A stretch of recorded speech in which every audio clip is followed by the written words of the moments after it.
Do you ever have a funny feeling someone's there? Welcome to All Things Energy. My name's Heather, and I'm an Oracle card reader. And I'd like to welcome my co host, Dana. Hi, everyone. I'm Dana Jensen, and I'm a psychic medium here in Ontario. And we're so happy you're joining us today. What a great conversation we're going to have talking about ghosts and the experiences of ghosts. I think this is going to be amazing.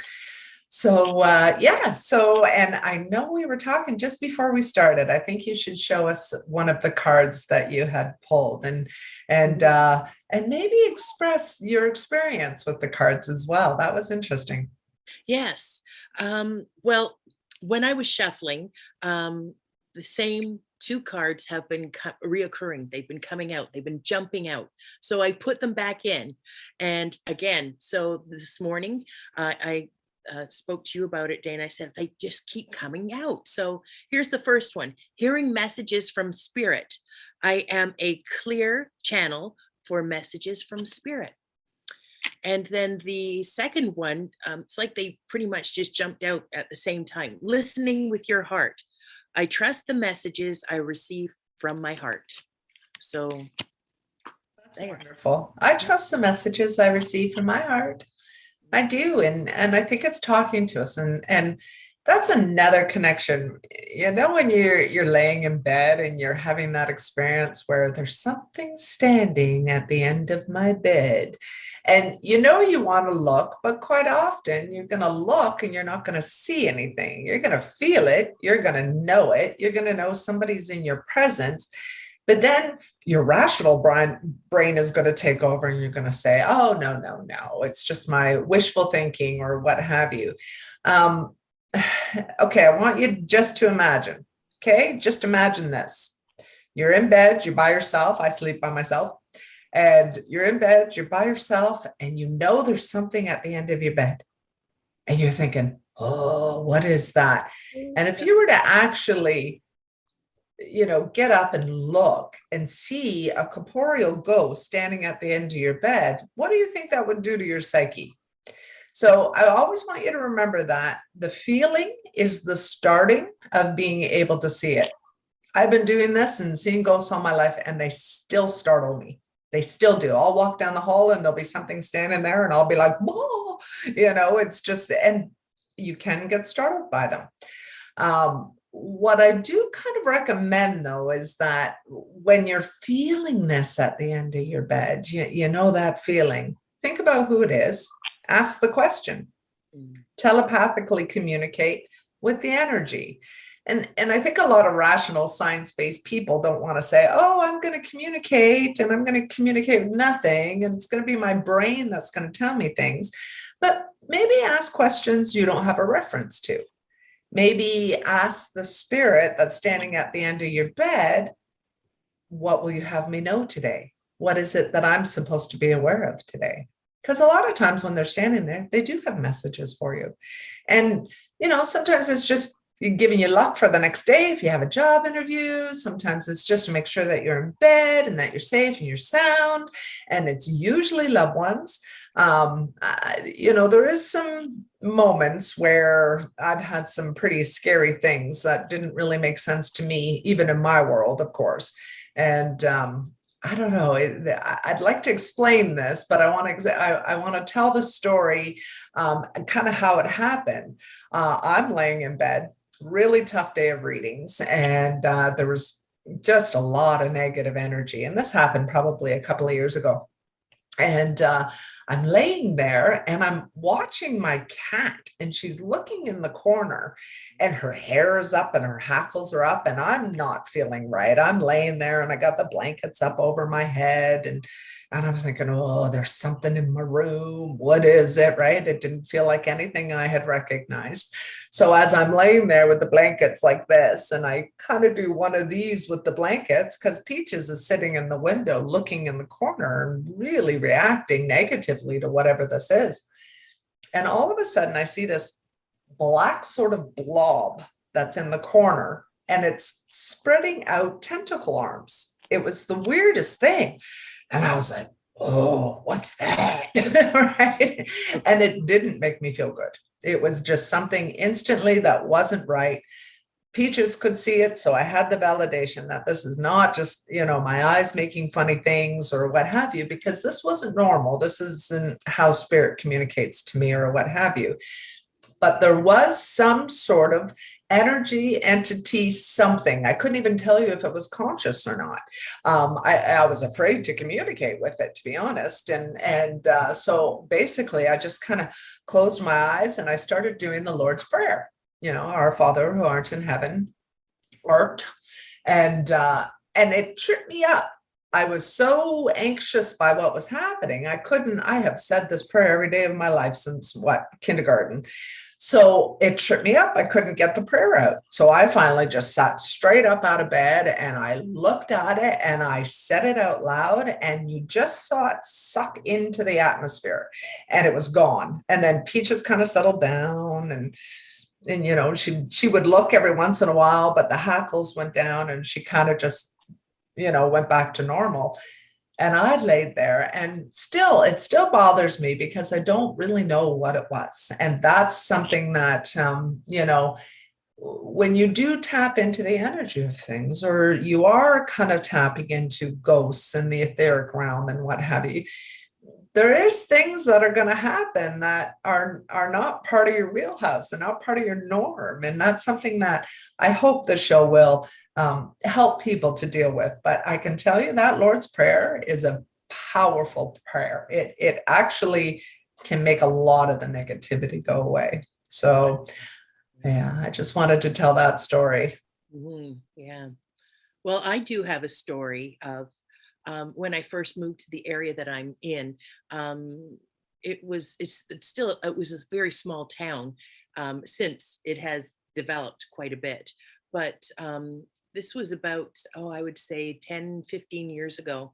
I would take my dogs out for a walk out into the farmer's field, and just behind my house. It was all farm field. It was lovely. And there's this beautiful winding creek that goes along. And so it was a really, really hot summer's morning, very hot and muggy. And as I get to this one turn into the creek, I all of a sudden felt cold, just like someone had opened the freezer. And it was really, really cold. And I, was rubbing my arms and things, like thinking, how is it? And then all of a sudden I was able to see um, um, and from the creek. No, you've And gone, it, hold it on one was second, hon. just incredible. I just would sit there, and then well, Hold on one second. We've missed a little bit of what you were saying there. You kind of froze up a little bit. So back it up about 15 seconds. okay, all right. So this is where I was then able to see Aboriginal people that were gathering water in various vessels. And all of a sudden, a female turned, looked over her shoulder at me. She seen me, recognized me, yes. And and then as soon as, just as quickly, I guess, as it came, that it had gone. But You saw time and space. ah, all right. So then, and many times that I had gone on the same walk, I would feel that coldness in that same area all the time. And yeah, so Yeah, sorry. no, go ahead, finish. Sorry. No. That's pretty much how I was finishing. I just found it very interesting that in the, the heat, that extreme heat, and I could feel that cold.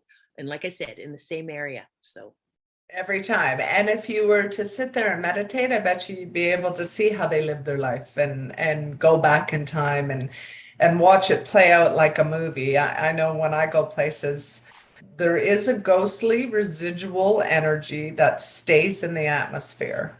And if you are connected to the atmosphere, you can see that time and space. And, I've heard stories where people have driven into towns and they've they've eaten at these medieval towns or these medieval places, and then they go back to find it the next day and they can't find it anymore.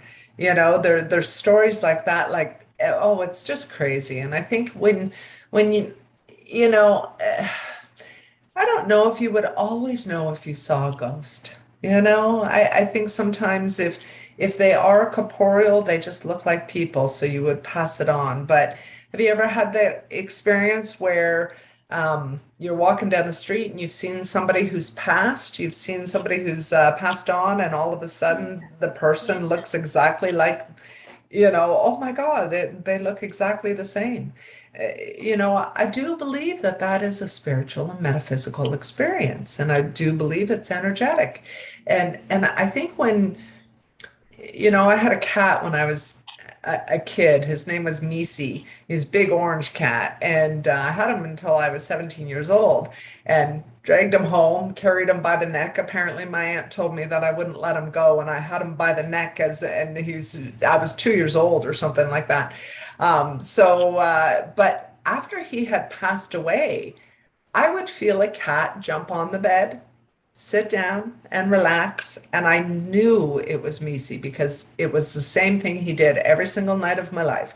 So I could feel his habits and his emotions, and I knew what was going on with him. And I still feel him sometimes, but now I think it's my cat, right? Now I think it's Peaches that is coming on, but then sometimes it isn't. And I'm like, oh, hi, Misi. Nice to see you. And so I think we have these wonderful experiences that are ghostly, paranormal, supernatural. What about those things when you're sitting in another room and you're hearing things and you're thinking, did you hear that? Did you hear the door close or the door open? I mean, everybody has those kinds of experiences, and they're easy to write off. Yes. Yep. Yeah, dismiss. Oh, Yep. it was nothing. Yep. Yeah. Must have been a bump in the night. Yes. Yep. So, but paying attention to those are important, because then once you accumulate a lot of those experiences, then you can kind of see, and something to always remember as well. We're on the earthly plane, they're on their plane, wherever they are. Energies merge, the dimensions merge and overlap each other in some way. So you're in your house, in your domain, they're in their house and their domain. They're just over top of each other. And it just makes me, and that's why bottom and top come in. The lower level energies come in, the higher level energies come in, because I think dimensions are fluid. I think they move and it's quantum. So if you think of it in that way, well, you're haunting them just as much as, they're haunting you. And there's a difference between seeing a residual ghost. When I was a little kid, we lived in Oakville in this old kind of Victorian home and what have you.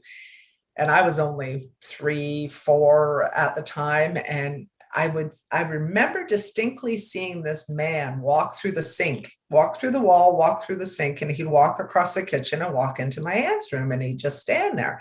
And I would stand at the door going, you're not allowed in Aggie's bedroom. You're not allowed. And I would be like, just doing this because I knew the rules, right? You're just not allowed to go in there. And I'd be screaming at this guy who was going into my aunt's bedroom. And my mom is like, who are you talking to, Dana? And I'd be like, the man, he's going in Aggie's bedroom. And I saw him for years. Like, as long as we were there, I remember seeing him, and he never once turned around. He never once paid attention to me. I'd see him walk through the wall and he would just walk by me as if, but then as I grew older and I understood what I was seeing a little bit more, I understood that it was a residual. This was a residual energy, not a conscious energy. So this sort of this moving picture stayed in the atmosphere. It was something that just stayed in the atmosphere. So it just repeats like a loop, and that's called the residual energy. So if they're not sort of interacting with you, and you're seeing the same thing over and over again. But I would yell at this guy every single time I would see him because he'd do the exact same thing, but he never once acknowledged me. And I could never figure that out because others did. And as I think about it as I grow older, there's something touching my face. Oh boy. And yes, so it just, those are the things that we need to understand about. That's why sometimes you'll see like people on the street or something like that when you're driving down the road, the woman in white standing on the street. Quite often, that's an imprint in the atmosphere taken as a picture. And this residual will be for endless time. Wow.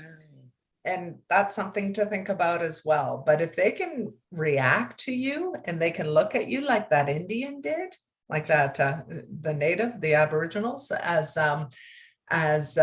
they look at you and you make eye contact, Yeah. that's a conscious spirit. Yeah. Okay. All right. Good. And actually, can we talk about, you feel like you're being touched? You're being touched, right? Let's talk about that because I get that an awful lot. And you feel like you got a bug on you. You feel like Yeah. you're like, what is that? Or you feel like something's touching your hair or what have you. Sometimes it is. Sometimes your hair gets caught on something, or sometimes there is a hair on your face. Sometimes there is a bug on you, that kind of thing. But I believe energy, when they're touching you, I don't know if it's necessarily to get your attention or if it's to give you an energy. It's like a touch healing from the other side. When they come and touch you from the other side, you're sort of like, oh, okay. But is it to give you light? Is it to give you a message through touch? Is it to heal something? Is Okay. it, and that's what I think. I mean, sometimes you can feel them coming up and giving you a kiss on the cheek, right? It feels like a little butterfly or a little something that comes up and gives you a kiss on the cheek. And you could just feel blessed. I think that's exactly what it is. Just feel blessed. Just feel like you've been kissed by spirit. And I'm of the feeling that when something has entered your room, there's sort of a frequency change in the room. There's something that happens. The ear starts ringing, although I'm kind of getting the feeling that's a dual problem, but maybe a conversation for another day. Turn off your Wi-Fi, just saying. Mhm. As much as possible if you can. And but I feel like when the energy changes in the room and you're feeling like you're seeing something or some sort of energy comes up to you, when you're sleeping in your bed and all of a sudden somebody comes into the room, even though they're really quiet, if they come close to you, you actually feel their frequency. And that's what wakes you up. That's what kind of gives you that, oh, something's in my frequency. So it's very much the same feeling. So if you can, pay attention to that, your job at that point is to know when it's happening, when the frequency is coming your way. At that point, it's time to ask them their wisdom. They have wisdom you don't have. They're in a conscious realm, in a matrix almost, that we're not in. So they have access to so much more than we do. And because I'm such a curious person, I always need to know, what are you doing? What are you here for? What, show me this, that, or the other. And I have the craziest questions that I want to know. And they do show me, they show it to me, whether or not it's in a vision or a picture frame, or they give me some sort of indication to look for something and I will come upon it. It's not like they just write it out on a chalkboard for me and say, here you go. I used to not really like riddles when I was a kid, but now all of a sudden I live in a riddle. So it's kind of funny how that is, what you resist persists. But I feel like, when you're paying attention like that, and then you start asking questions, especially the questions you don't have the answers to, but you're curious about. And then all of a sudden you start feeling intuition coming your way. All of a sudden you start feeling this understanding of, okay, and they give it to you in pieces. It's never all at once because it's probably more than most of our finite brains can understand. But what it will do is it will form this puzzle, and we're going to start with the outer edge, and you're going to see little bits of it. And then as you're asking more and more questions, because you're always going to ask more and more questions, when you're talking to spirit, it never gives you all of the answer and leaves you asking more questions all the time. That's just the way it is. Yeah. Stay curious. That's all I can say. Yeah. Yeah. So, but you also, how do I explain this? I can't tell you your experience. My experience is that I'm able to find the truth of the matter in it. Whatever the matter is, I'm able to find the resonating truth in the matter. I've said it before, there's a difference between a truth and a non-truth. And then when you start seeing things, especially when the cosmos are talking to you and giving you that wonderful intuition, where do you think Tesla got all his stuff? You cannot tell me that Tesla was not communicating with spirit. You cannot tell me that, not for 1 second. The amount of research I've done on that guy, brilliant channeler. That's how he ended up getting what it is. So, and getting all of the information that he's got. And there's so many channelers. Have you been noticing that? um I guess I've not paid attention No, what right now. Yes, actually, I'm sorry. Yes, I'm just saying more that, channelers. yes, yeah, we're becoming more aware. That's for sure. That's the part. Yeah, sorry. More people are really tuning into what it is. So Yeah, I think that's interesting. And I think you're channeling too, because all of a sudden, I'm sitting here thinking about something and then I get an email from you. So you're channeling, I've got to do this. And I know we're channeling each other. yeah, Like I can tell that because our communications are in sync with the channel. right. So I think when it comes to, and that's just you and me in body form, we're in physical form and we're doing it. Yeah, So what does it mean if our consciousness was doing it? What does it mean if spirit was coming to visit us because we're needing a little bit of an insight on something, or we're needing a little bit of help moving forward? I think it's pretty amazing. Pretty amazing. See, I'm wandering now because I'm well, thinking that's about okay. it. That's Yeah. that's what ends up happening. Well, what came to mind is, Dana, because of the good that we're doing with this show, what came to mind while you were saying that is putting it out there and just asking and encouraging people to come on board and to share their stories, their journeys, and for others Absolutely. to hear, so that they can feel that there's not something wrong with them. There's, again, I'm going to use that term, there's something right with them. So let's delve into it some more. There is. That's very true. There is. There's something right about all of this. And there's something right about how the energy is shifting. And I think more and more people are experiencing these spirits that are coming around them. Now, there's ways kind of to communicate, but I want you to be real careful about doing EVPs. I want you to be real careful about even taking pictures and so on and so forth. I mean, if you're at a wedding and we have our relatives that come to the wedding, that's a whole different story, because there's a whole bunch of pictures of people in wedding pictures for some reason. I mean, spirit just comes around all the time. I keep telling my mom that my little one is getting married, so be at the wedding, so I keep telling her and giving her a little bit of insight so she can be part of the picture. That's different. But if you're trying to kind of communicate with anything, I want you to be very, very careful about what you draw in. I want you to be very careful about what tools you use. I want everybody to understand that once you start communicating with the energy and you start opening up to that realm, like anything, there's good, there's bad, there's wonderful, and there's ugly. And there is the one thing about, dealing with the real negative spirits is that it's unmistakable. If there's something really evil around you, it's unmistakable. And it affects every cell of your body. It affects every aspect of your life. It just, creates chaos. It creates so many problems, physical problems, this, that, or the other. So just keep that in mind too. I know Ouija boards get a bad rap, but I've used them before. Well, not necessarily a Ouija board, but definitely a spirit board where you can kind of use the tools. If you are using the tools for the highest intentions, I am calling on the highest masters, teachers, and guides to be with us as we do this channel.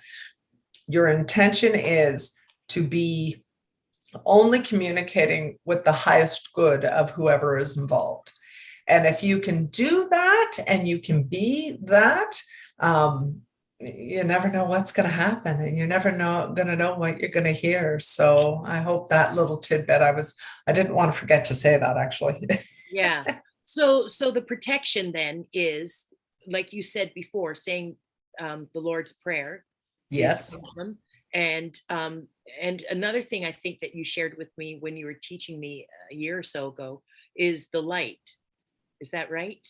Yes, you want to shine the light right out of your chest, whoosh, like this, right? It's like a flashlight that comes right out of the center of your body. And you can either do gold light or you could do white light, whatever you feel like you need to do. But what I can tell you is that the light cannot permeate the dark. Or sorry, let's say that again. The dark cannot permeate the light. Okay. So the dark stops at the light. Like, I know I've done this analogy. I don't want to repeat things, but they're important analogies to understand how it all kind of works. You have a room full of light and a room full of dark. You open the door in between, what happens? The dark stops, the light seeps into the dark. Yeah. And that is literally how spirit works as well. Okay. So if you can understand that analogy, then, you have more power in this and you just shine it. And it was funny, years ago, I had a really crazy dream about that. And they were showing me what to do. And the person who was teaching me in the dream what to do wasn't even spiritual. But it was funny that that was the person who was teaching me in the dream what it was I needed to do to defend the dark and, or to defend the light and to, whatever it is I need to do with the dark. I try not to bring that to me at all, but sometimes it creeps in here and there. That's probably why I'm not feeling very good today. I'm sure you can see it. You can see it on my face. You can, and it's funny. I'm doing the wonderful things that I need to do to make sure that I'm pushing this away and having this conversation, being with Heather, talking to you guys. It does make me feel better. Even as I've been sitting here, I've been feeling a little bit better. So attitude really does change the way you think and feel sometimes. And that's something to pay attention to as well. Yeah. Oh, that's beautiful. Just beautiful, Dana. I'm so glad. I do see the change from when we first started talking this morning.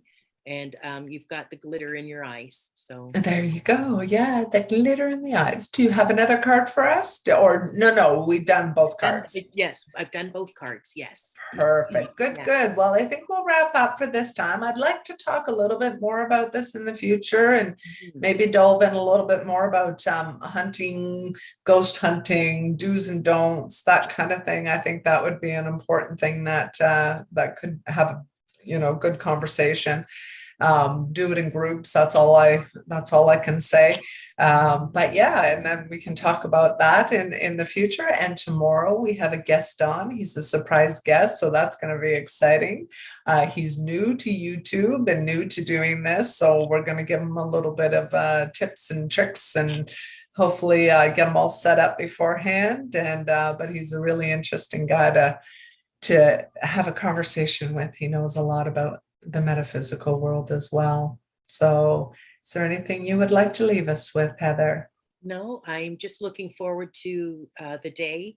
And again, with the cards that were pulled, hearing messages from spirit and listening with your heart, a message for, like you had said, that's a message for the listeners. And I'm going to listen to it as well and just going to pay attention to what's going on around me. So I think that's great. And if you would like to like and subscribe, or if you are a light worker and would like to come on the show and have a conversation with us and, you have something to give to humanity, we would love to have you. So reach out to us at any time, and you can reach me at Dana Jensen at live.ca, or you can reach Heather at heathertalons at me.com. And yeah, I think that's what we can end with then. Yeah. Have a beautiful day. Heather, you too. Thanks. Bye.